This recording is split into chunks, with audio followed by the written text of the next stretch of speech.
So to give you an idea about the agenda this morning, we're going to have 2 panels, and then we'll break for lunch. So please stick around for some food. We're going to start with panel number 1, Pitching the Builders. How do ecosystems support OpenFi?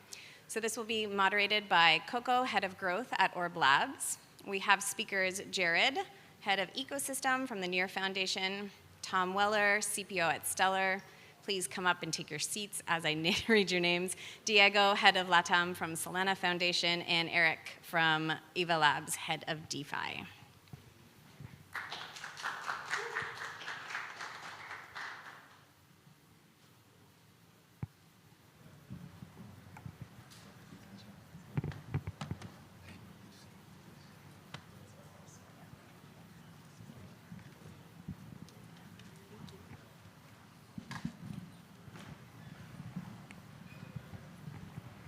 Hello, good morning, everyone. Welcome to this panel. We talk about how do ecosystems support OpenFi. And my name is Coco, and I'll let each speaker briefly introduce themselves first.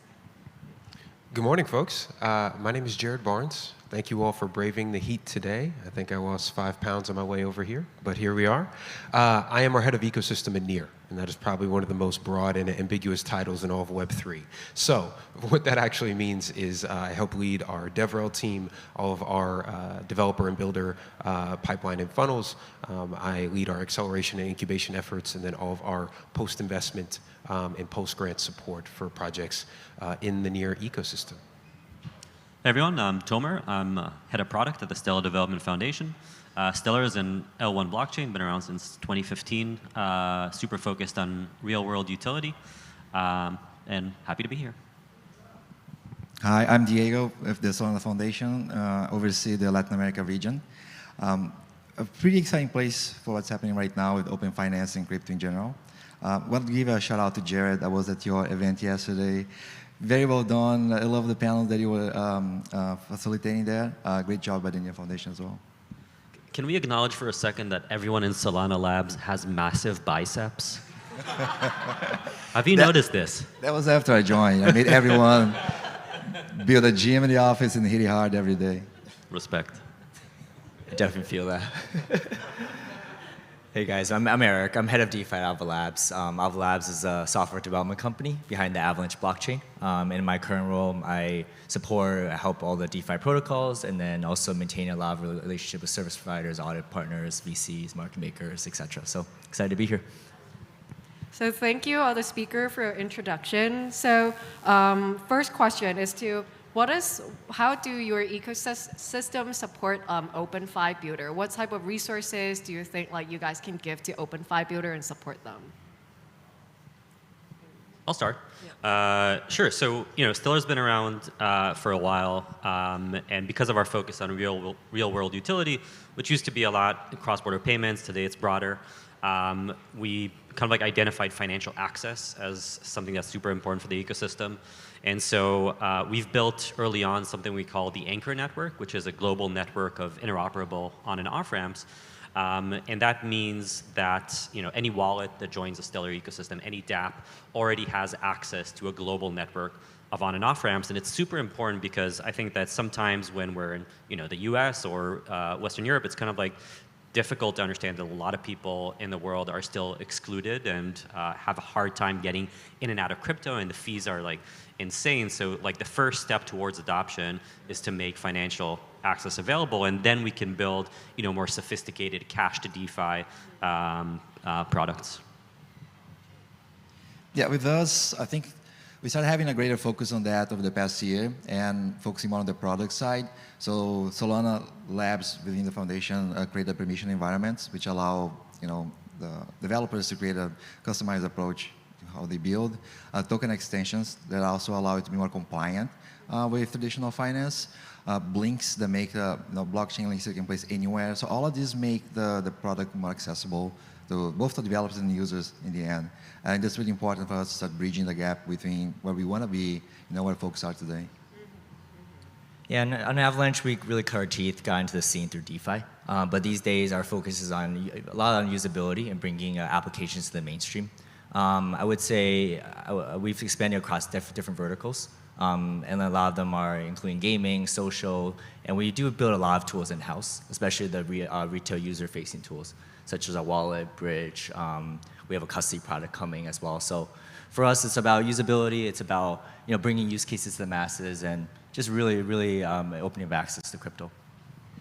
I think to build off what each of these gentlemen shared, being a general purpose layer 1 blockchain is actually incredibly hard.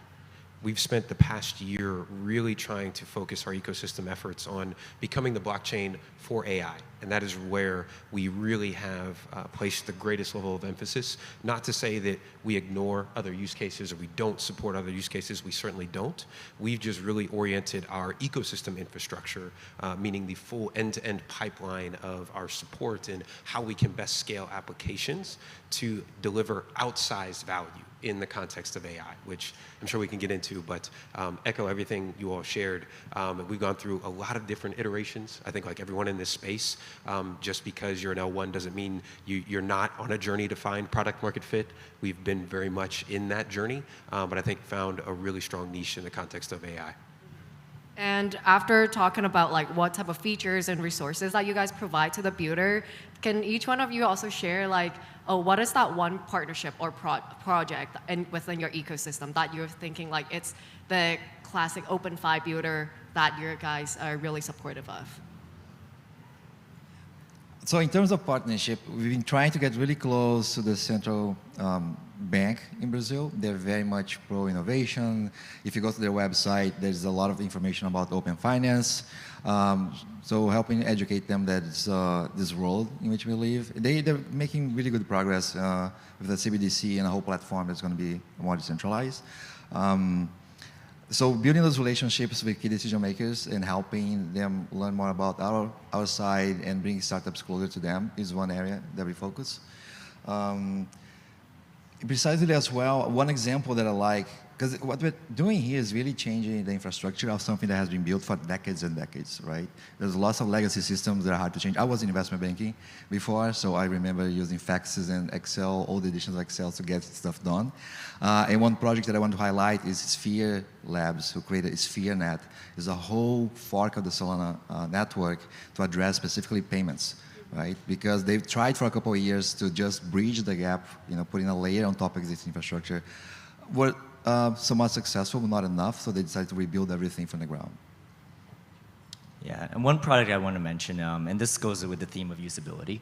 We recently announced a Avalanche branded Visa credit card in partnership with a company called Rain Cards. And what this company does different, and we've looked at all sorts of debit card providers, and every exchange has their own debit card. But what this provider does a little bit different is on the back end, there's a non-custodial MPC wallet solution. And you can swipe it, spend crypto like a normal debit card, but you can also draw against your crypto balance like a credit card. And it supports all sorts of cryptos, including AVAX, as well as different types of stable coins.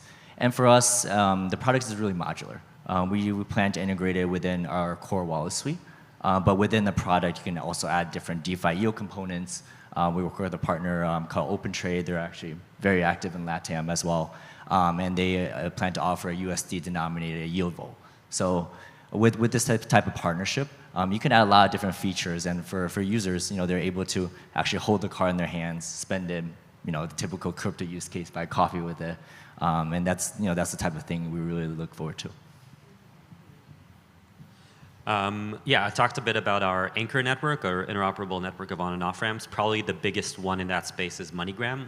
So you can actually walk with Stellar USDC into one of more than 300,000 agents around the world, MoneyGram Cash agents, and turn your USDC in your wallet to cash in your pocket, which is really beneficial and allows people to build experiences that are actually accessible.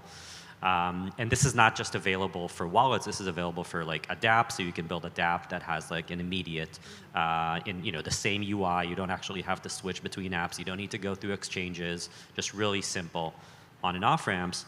I think like a very different example is, so we just launched our new smart contracts runtime earlier this year, and we've identified that kind of like the biggest issues in the world of DeFi is obviously security.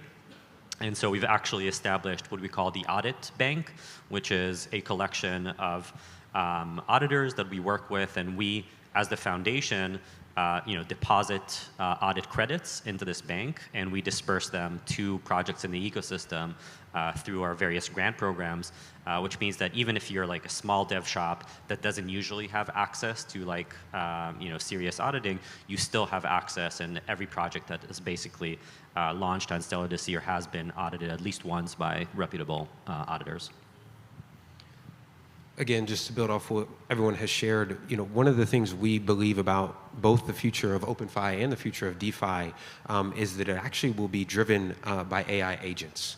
It's a very bold and probably polarizing take, but that is truly the world that we are trying to enable, largely because we were sitting here a year and a half ago, talking about account abstraction and the promise of abstracting away the complexity of crypto for everyday users. I think we've achieved that to a certain extent, but the reality is crypto is still really hard to use. And you get into DeFi, and that's an entire another layer of complexity for everyday users.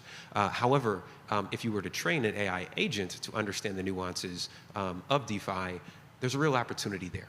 And so that is in the context of the application layer where we are really making a big push in not just making solutions and dApps accessible, but actually embedding agents into wallets.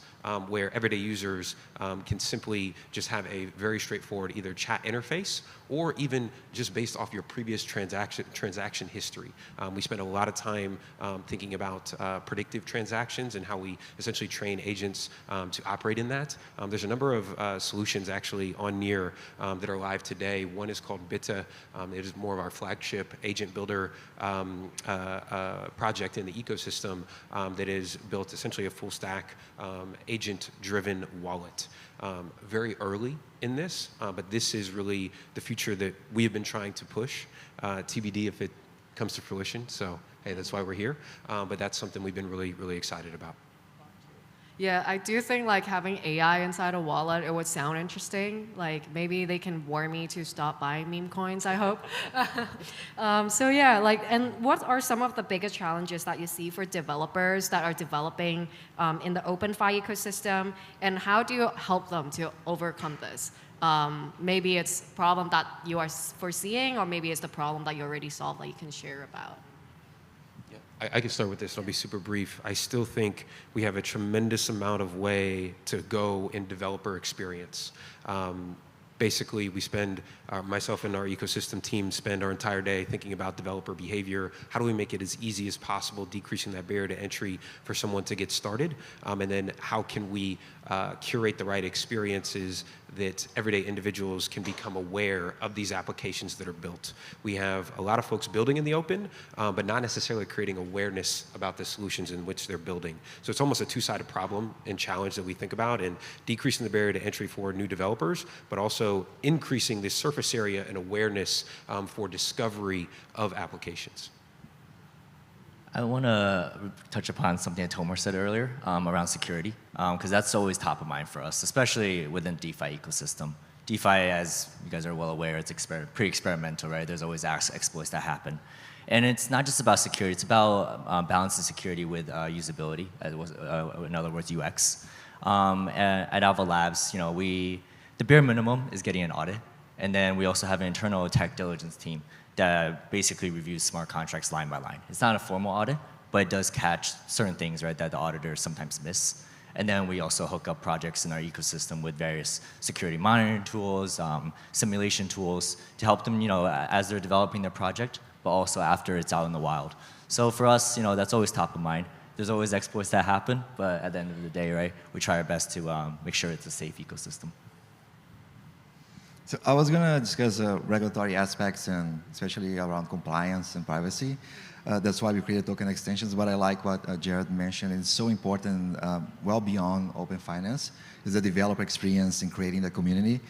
I think that the reason why I joined Solana and why it has done so well, especially FTX and everything that's happened, is, and you all can see the resilience of the ecosystem, is all the work that has been done to maintain the core community, engage developers, and events, and hacker houses, and hackathons, and being consistent. Even when the house is not full, trying to learn about it and how we can get the house full again and engage them to build the ecosystem with us. Yeah, I think, obviously in crypto, we love to focus on a lot of the technical issues. We like to talk about scalability, about security, about user experience, which are all super important.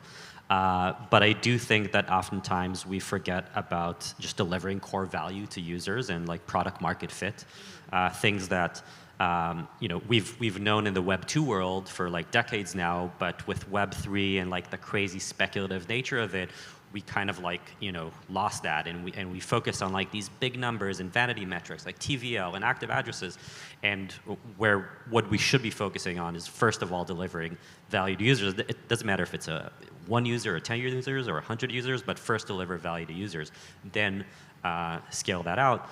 And I do think that at Stellar, because we have this alignment on real world utility across the stack, and also in our the Stellar Community Fund, which is our kind of like flagship grant program, I think that there's a lot of ecosystem feedback and resources going towards the projects that are actually solving real world utility, and not some of the craziness in the field. And especially right now, we're in the midst of a bull run. We don't know if it's the beginning or the end, but I think Bitcoin is shy of $90,000 right now, which is fucking insane.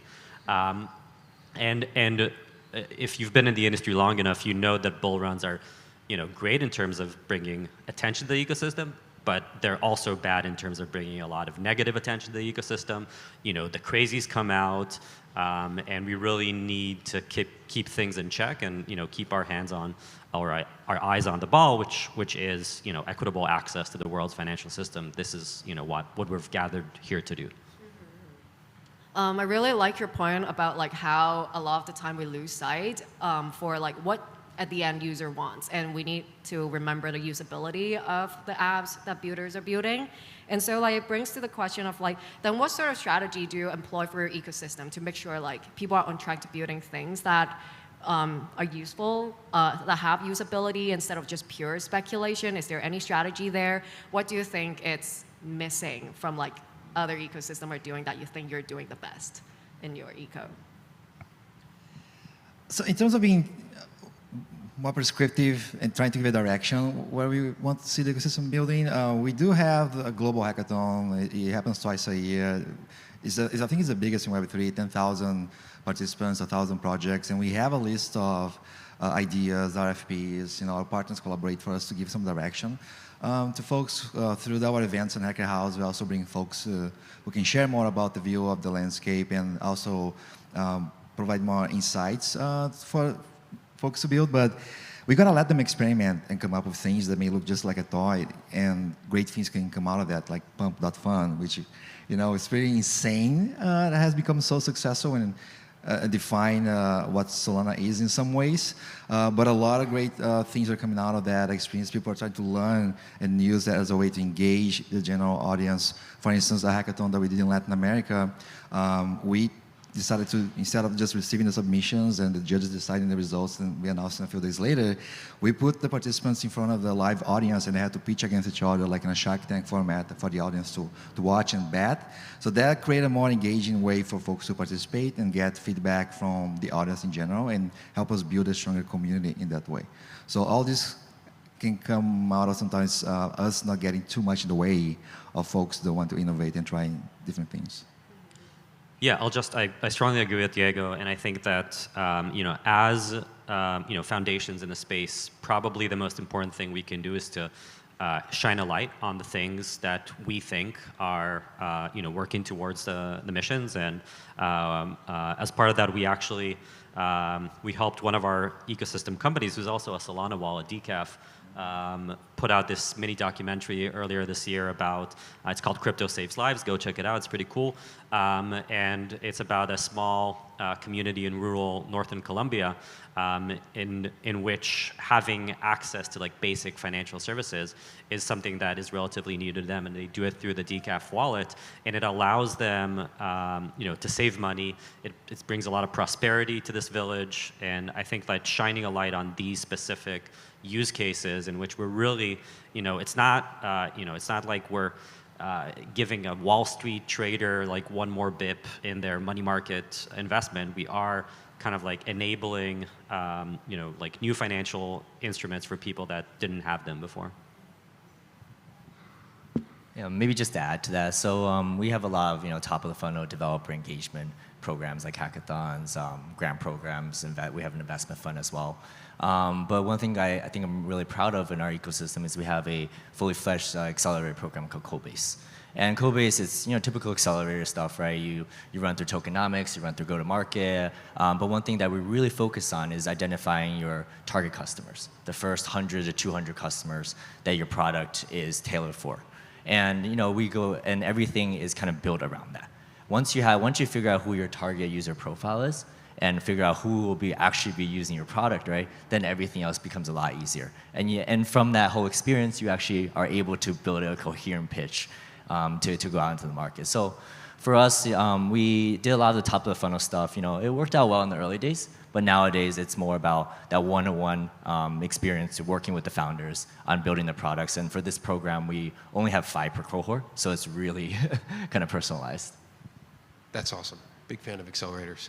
I think one of the biggest things we've learned is you can have the best technology in the world, but if no one's ever heard of it, it won't get used. And so I think it's a huge gap in discoverability that we really try to address. And when we think about growing and scaling ecosystems, we kind of segment it into 2 fields. One is the developer experience and developer journey, which I kind of referenced before, of ensuring that pipeline is really, really strong and that it's easy as possible to build within our ecosystem. The second is actually the economy of our ecosystem in terms of discoverability of experiences and curating audiences that actually can engage with applications, right? A lot of developers, because it's such a highly technical space, right, are so immersed in the tech, they don't actually think about go-to-market or marketing in general. And so they typically launch to an audience of 0, right? And so for us as a foundation, how do we help augment that? One, a lot of it is about actually identifying your target customer and running programming and cohort-based experiences. But also, 2, it's how do we curate the right audience that you're actually going to launch into something, right? This is where I think can be envious of Solana and all the activity. But for other ecosystems, we spend a lot of time trying to curate that flywheel. And so we split our time half and half. If we're kind of reverse engineering our internal OKRs here, right? Are we driving the right end-to-end developer experience, but also are we curating the audience for discoverability that can actually be a form of acquisition, both for new projects and builders. And that's kind of what I referenced earlier of segmenting ourselves in AI has enabled us to start that journey in a meaningful way to really get that flywheel going. I think it's been harder for us to do that in a just broad, general purpose way. So sharing some transparent thoughts there, but that's kind of the behind the scenes of how we've been able to really, really build it. So the last question for this panel is where do you see the future of OpenFi heading to in the coming years, and how is your ecosystem preparing for that? I can start, sure. I think the big thing is basically this idea of traditional finance and decentralized finance kind of merging into one big thing, and it will be, I think, in the very soon future, it will be difficult to tell them apart. I think that you're looking at a lot of traditional finance companies like Franklin Templeton and Wisdom Tree that are issuing assets on Stellar and other networks and becoming more and more crypto native. And then we're seeing crypto native companies that are actually doing things that are kind of more safe and more appealing to the traditional finance sector. So things like Etherfuse that are issuing stable bonds on various networks, and but bonds that are actually accessible through DeFi and through non-custodial wallets, which is something that the institutions are still kind of grappling with. So I think we're going to see a lot of these things intersecting and merging. Yeah, I think that more new infrastructure solution. And in that regard, we are talking about open finance here, but I think the ecosystem level ourselves, could also be working more closely together, creating standard protocols or just going to market to help tackle these bigger problems. So finding out the ways to collaborate beyond when we are invited by some industry participant, right? To have us on stage together, but really behind the scenes thinking about how we can solve these bigger problems. So like I said, infrastructure solutions such as the Sphere net that I mentioned earlier, but also going all the way the stack with a great user experience. Picnic from Brazil is going to be here later today. It was a great choice to have them here. and really creating that super user-friendly experience that doesn't even, that abstracts away the technology itself and it helps onboard new users into the space. Yeah, maybe just to build upon that, I think over the next 2-3 years, we're going to have more and more chains. And for the average normal user, they're not going to care which chain they use. They just want to be able to trade the assets they want to trade and use the applications they want to use. So I think a really good example of that in Avalanche is a SocialFi application called the Arena. They have about 230,000 users. And the founder actually came from Solana. So I think eventually they will include a Solana wallet, maybe a Near wallet, maybe incorporate some AI agents that are pioneered by Near. And for that sort of experience, right, it doesn't need to be just an Avalanche-specific application. You know, they would try to go out there and try to capture users no matter where they are and bring them within their application. So I think applications like that are inherently going to be cross-chain and abstract the chain experience away from the everyday users on their platform. I think those are going to become more and more prevalent, and I think we should definitely prepare for that type of future. So I shared earlier a little bit about our thesis around agents and where we think that is going in the context of OpenFi and DeFi.